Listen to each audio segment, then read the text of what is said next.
محمد في البيان حمدا لمن أتقانا من كاسس شرنا شيخ صلى عليه الكريم خطبة من قال لكو دميجو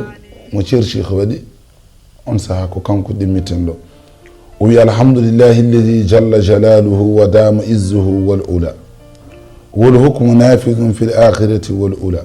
والصلاة والسلام على سيدنا محمد الحكيم وعلى آله حق قدره ومقداره العظيم ويا الحمد لله الذي جل جلاله إن جتي الله من قندودا مونود اندر مانغوم لو راكي مانغو جانانغو ها موني اندر هن علاكو الله مونود اندر مانغوم إن جتي on kadi wa damu izzuhu wal ula towal mum e teddungal mum foni duumi dirtata maytata wol hukmu nafizun fil akhirati wal ula ñawara makko ene yana e wonbe aduna ñawara makko ene yanay wonbe l'akhir wassalatu wassalamu ala sayyidina muhammadin al hakim kisal allah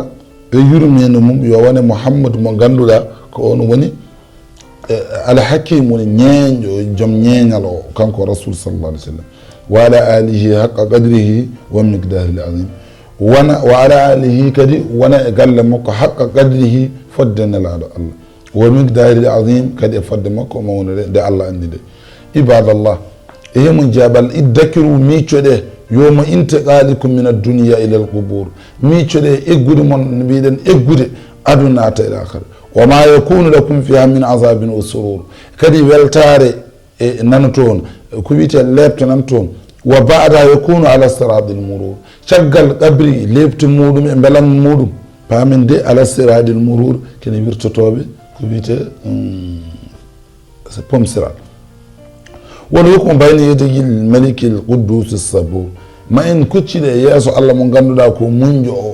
on ñaawa en ko badden e ken kalden dum non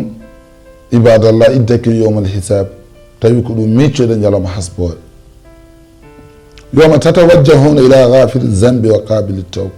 ñalawma mo kucciten mo ganduɗa on woni jaafotoɗo bakkutuji on woni mo ganduɗa jaɓo tuuba buyeji on woni sadidul iqabi on kadi woni neɗɗo cattuɗo lebte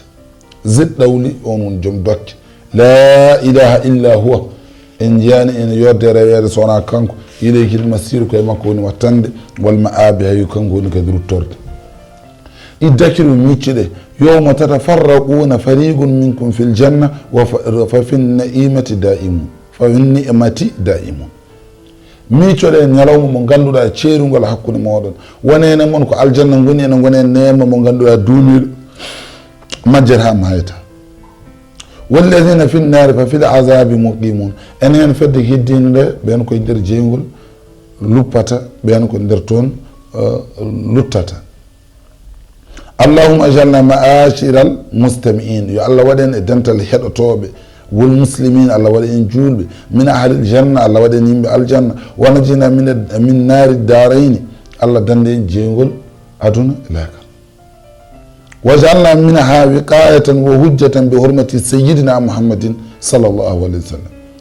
bi hurmati sayyidina muhammadin khayri rusuli tariqatan wa sunnatan sallallahu alayhi wa sallam mo ganduɗa yo allah rokku en heeto hakkude men e jeygol yo allah dandu en hakkude men e jeygol ngam muhammadin sallllahu alayhi wa sallam mo ganduɗa hayri rusuli dariqatan wa sunnatan gandirɗa kala annabi walla kala nelaɗo nelanoɗo kanko ɓurɗo moƴƴude lawol kanko ɓurɗo moƴƴude sunna wa ala alihi khaliqul insani wal janna